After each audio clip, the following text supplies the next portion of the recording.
Bonjour et bienvenue dans un nouvel épisode de notre émission Bell Talk, l'émission où nous explorons les enjeux cruciaux qui façonnent notre pays.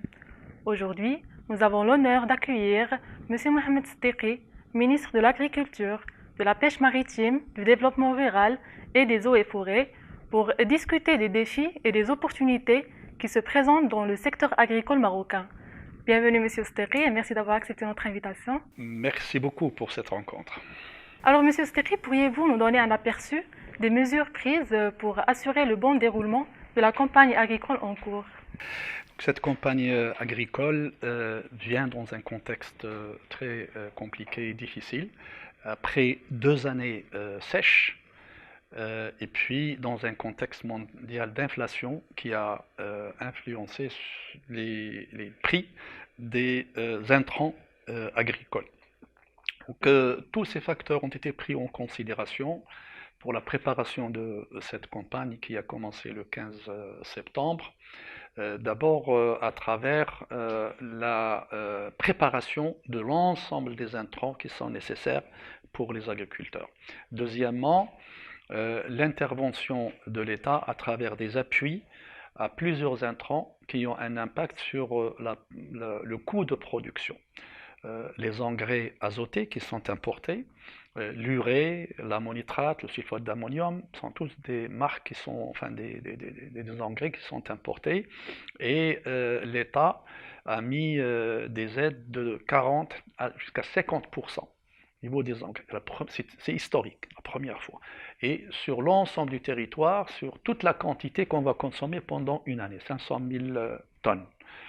L'action qui concerne les céréales, d'abord la préparation de 1,1 million de quintaux de semences sélectionnées par la Sonacos et le privé, à des prix subventionnés à concurrence de 1/3.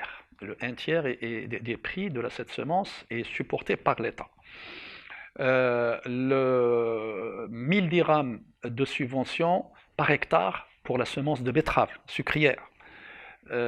Également donc les semences, pour la première fois dans l'histoire encore, les semences de 3 légumes importants, la tomate, l'oignon et la pomme de terre, de 40 à 60% du prix, parce que les semences de ces cultures coûtent très cher et augmentent donc la valeur, si vous voulez, donc le coût de production.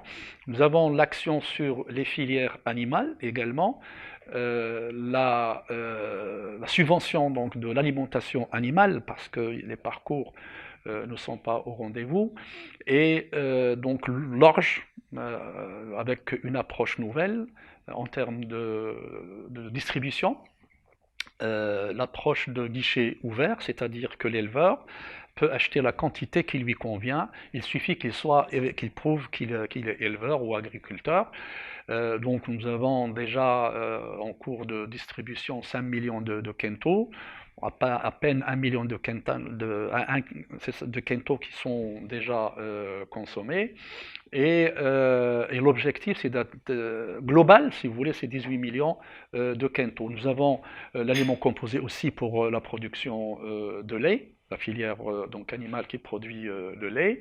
Et puis, il y a toute la question de l'eau, d'abreuvement dans le milieu rural, où il y a un programme donc très intense qu'on est en train de mettre en œuvre et qu'on va accélérer donc davantage, en plus des appuis aux races améliorées pour donc la production de viande et la production laitière, qu'elles soient importées ou produites localement, et puis toutes les mesures que nous avons mises en place, notamment l'importation de lait, de poudre, et également la reconstitution, si vous voulez, du cheptel, à travers donc l'action sur l'équilibre.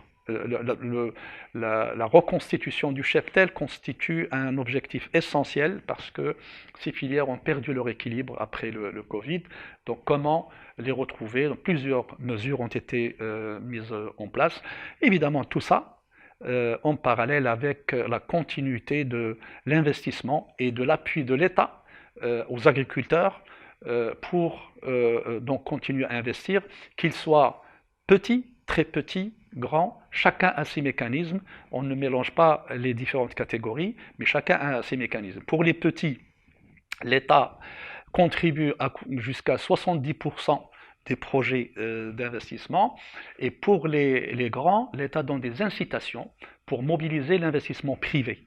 Pour 1 dirham, le privé investit 2,5 jusqu'à 3 dirhams selon donc les différents projets. Donc cette année, ça sera une année de croisière en matière de déclinaison des contrats-programmes signés avec la profession comme axe de mise en œuvre de la stratégie Génération Green. Merci. Alors, concernant la mobilisation des terres collectives, c'est un élément crucial pour augmenter la productivité. Quelles sont les initiatives visant à mobiliser ces terres d'une manière équitable et durable? Alors, les terres collectives est un levier qui a été annoncé par Sa Majesté, que Dieu l'assiste, dans ses discours, comme étant donc une incitation importante pour mobiliser les jeunes vers le secteur agricole. La tutelle des terres collectives, c'est le ministère de l'Intérieur. Donc on travaille avec le ministère de l'Intérieur pour mobiliser ces terres. Il faut les identifier, les cartographier, et puis voir les ayants droit, la liste des ayants droit. Et donc nous avons mis en place les incitations pour ces jeunes. Donc l'idée, c'est de les affecter à des jeunes qui ont moins de 40 ans, avec quand je dis incitation, c'est-à-dire un appui au projet, ça va jusqu'à 30-40%, en plus des incitations habituelles, universelles. Et donc aujourd'hui, on est autour de 350 jusqu'à 400 000 hectares qui est déjà identifié, qui est mobilisé par le ministère de l'Intérieur, et les projets d'affectation, les appels d'offres sur l'appel d'offres, parce qu'il faut que donc les bénéficiaires présentent un projet selon des critères et tout en respectant les potentialités de ces terres, les potentialités régionales. Ils ne peuvent pas produire n'importe quoi, n'importe comment. Il faut donc qu'ils présentent un projet pour qu'il soit sélectionné. Donc il y a tout un travail d'accompagnement. Nous avons mis en place à travers le royaume, donc dans chaque région, ce qu'on appelle les CRGR, les centres d'entrepreneuriat pour les jeunes dans le secteur agricole, pour pouvoir donc collecter les idées de projet et les accompagner pour concrétiser à travers donc l'appui à l'établissement des business plans, et puis également pour compléter les incitations de l'État, les aider à trouver des financements avec les banques pour leurs projets. Effectivement, le programme d'entrepreneuriat des jeunes en agriculture, c'est un élément clé de la vision 2030. Comment ce programme est-il mis en œuvre et quelles opportunités offre-t-il aux jeunes entrepreneurs agricoles? Donc d'abord, la première action, c'était d'aller de décentraliser, d'aller vers les régions et de rapprocher, si vous voulez, l'information et puis l'accompagnement et l'encadrement des jeunes dans les régions, pas seulement dans les régions, même dans les provinces. Donc le travail de proximité pour qu'ils puissent donc exprimer leurs idées. Leur accompagnement, donc nous avons mis en action le conseil agricole à travers l'ONCA, c'est-à-dire l'Office national du conseil agricole. Nous avons également mis en action toute une série de conventions avec le Crédit agricole du Maroc, qui est pour travailler dans ces centres également, et utiliser l'information qui vient dans ces centres pour appuyer les projets. Et aujourd'hui, des milliers, je dirais, de séances de formation à travers le royaume ont été dispensées pour les jeunes.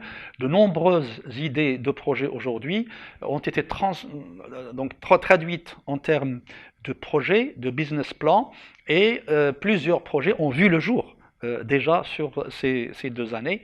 Donc, et puis le travail évidemment continue, et donc et ça va s'accélérer parce qu'il faut, au fur et à mesure, on diversifie également l'appui et surtout l'appui au financement avec des mécanismes nouveaux, par exemple Forza, par exemple le mécanisme à l'initiative donc de l'entreprise qui sont très incitatrices, et puis surtout la formation donc des jeunes pour au niveau du secteur, et l'élargissement de ces actions au-delà de la production, l'élargissement à tout ce qui est service. C'est-à-dire ouvrir la porte à toutes les techniques et technologies digitales en matière de conseil agricole, en matière donc d'innovation. Et ça, c'est toute une cible de jeunes qui est donc visée.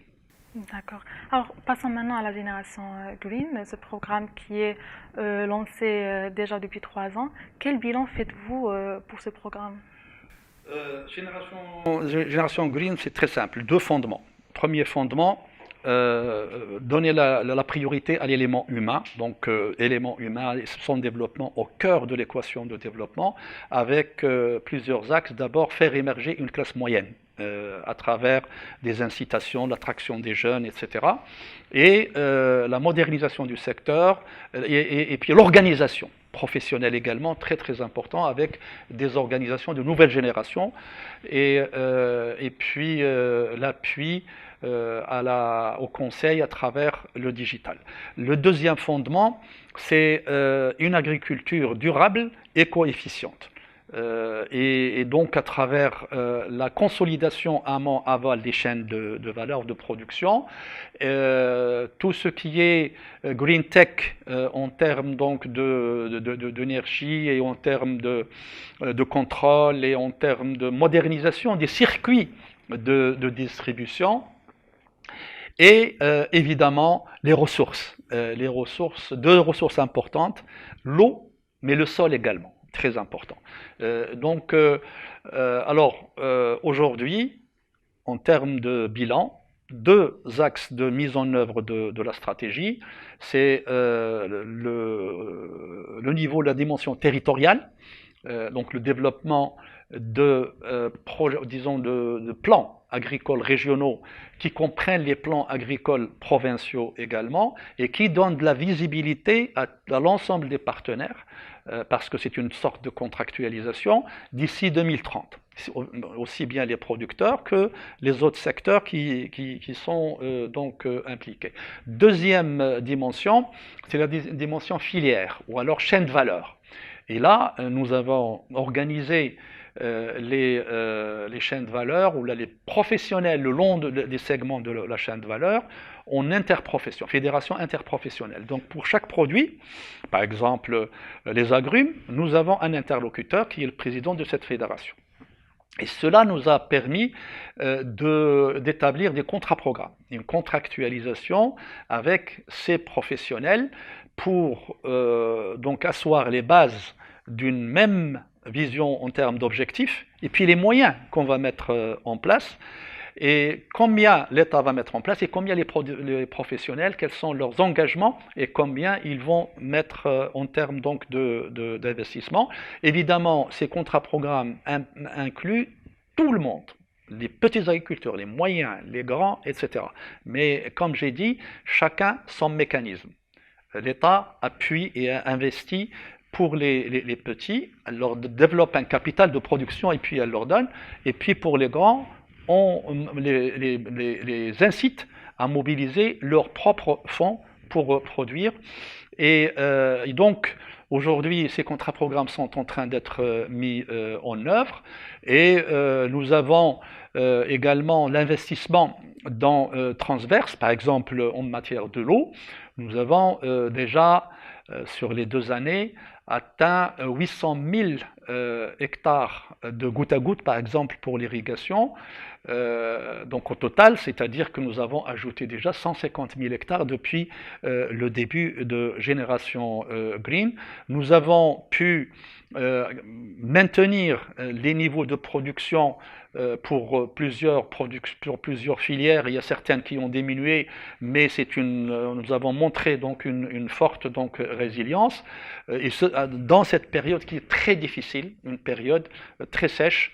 Et nous avons également lancé l'agriculture solidaire, notamment les plantations de nouvelles espèces qui sont résilientes, telles que le caroubier, telles que le cactus, telles que les rosacées, notamment l'amandier, l'olivier. Nous avons étendu également les plantations. Donc c'est une dynamique très importante, malgré les conditions très difficiles en matière sur le plan hydrique. Et donc le climat de confiance en termes de doing business dans ce secteur, avec l'ensemble des agriculteurs, surtout les petits, nous permet donc de continuer à l'investissement en parallèle à la gestion de cette crise, polycrise je dirais, et qui affecte le secteur agricole également. D'accord. Alors, concernant la protection sociale des agriculteurs, c'est un enjeu majeur. Pourriez-vous nous parler des mesures prises pour améliorer la sécurité sociale et le bien-être des travailleurs agricoles au Maroc? La protection sociale est l'un des axes du grand chantier de Sa Majesté le Roi, que Dieu l'assiste, pour généraliser, si vous voulez, la protection sociale. Et donc l'AMO est le premier axe. Alors les agriculteurs sont concernés. Donc la première des choses que nous avons faites au niveau du gouvernement pendant ces 2 années, c'est d'abord de publier les textes et les textes d'application. Parce que c'est pas aussi facile que ça. L'AMO, pour être adhérent à la CNSS, il faut identifier d'abord donc tous ces agriculteurs et les identifier en détail, c'est-à-dire quelles sont leurs ressources et qu'est-ce qu'ils gagnent. Parce qu'il va falloir déterminer combien ils peuvent cotiser. Vous voyez, ce qui n'est pas facile. Ça a pris du temps, évidemment, mais aujourd'hui, ils sont impliqués, ils sont inclus dans le chantier, comme tous les autres fonctions et les autres les fonctions libérales. Alors, au niveau du secteur du ministère, ce que nous avons fait, c'est que nous avons changé les tâches ou les missions du ministère pour ajouter le côté social. Nous avons mis en place des divisions, des services au niveau local pour aider la CNSS justement à communiquer avec les agriculteurs. Donc toute la base de données des agriculteurs, grâce au registre agricole national que nous avons mis en place sur une base donc juridique, et la CNSS dispose aujourd'hui de cette cible, et donc les agriculteurs commencent donc à payer. Bien sûr, il y a eu un retard, parce que c'est pas évident, si vous voulez, de lancer donc la machine, un retard, et le gouvernement a passé une loi la semaine dernière, donc au Conseil de gouvernement, pour une amnistie sur les arriérés passés pour les agriculteurs. Donc, c'est-à-dire on va mettre le compteur à 0 et on recommence, donc les agriculteurs, on les incite aujourd'hui à aller s'inscrire au niveau de la CNSS et puis à corriger les données, parce que l'agriculteur peut changer de statut, si vous voulez. Donc il faut, s'il avait de la terre qu'il a vendue, ou s'il avait des vaches qu'il a vendues ou qu'il a achetées, etc., il faut qu'il mette à jour ces données, et donc on les incite à communiquer donc, avec la CNSS. Et alors une dernière question pour finir. Face aux défis climatiques et environnementaux, comment le modèle agricole marocain se transforme-t-il pour devenir plus résilient, et quel rôle joue l'innovation, effectivement, et la technologie dans cette transformation?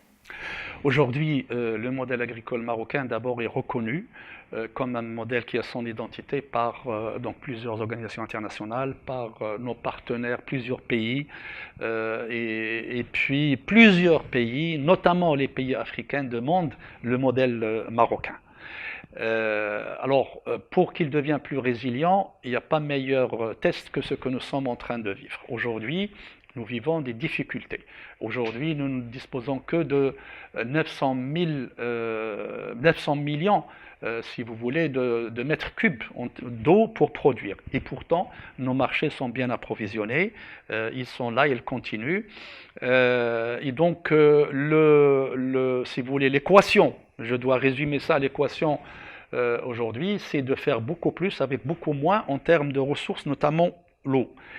Et la solution, la résolution de cette équation ne peut venir que de la recherche et de l'innovation, qui va nous aider justement à trouver des solutions à des défis. Et il y a beaucoup de défis nouveaux, justement, et tels que les technologies agricoles, telles que l'efficience d'utilisation de l'eau, telles que la protection contre les maladies, les nouvelles maladies, etc., etc. Donc c'est la technologie, c'est l'innovation agricole qui nous apportera. Et d'ailleurs, je saisis cette occasion pour dire que la prochaine édition du CIAM, la 16e édition à Meknès, du Salon international de Meknès, le thème des conférences va être focalisé autour des assises de la recherche agricole nationale. Merci, alors je vous remercie, Monsieur le ministre. Est-ce que vous aimeriez ajouter un petit mot? Je voudrais tout simplement saluer les producteurs, les agriculteurs, surtout les agriculteurs qui sont dans les montagnes, les éleveurs, et qui sont de vrais soldats pour notre sécurité alimentaire et notre souveraineté alimentaire. Merci, et voilà qui conclut notre épisode aujourd'hui. Je tiens à remercier chaleureusement Monsieur le ministre Stéri d'avoir partagé son expertise et ses projets visionnaires pour l'agriculture marocaine. Je tiens également à remercier toute l'équipe pour leur soutien inestimable dans la réalisation de ce projet.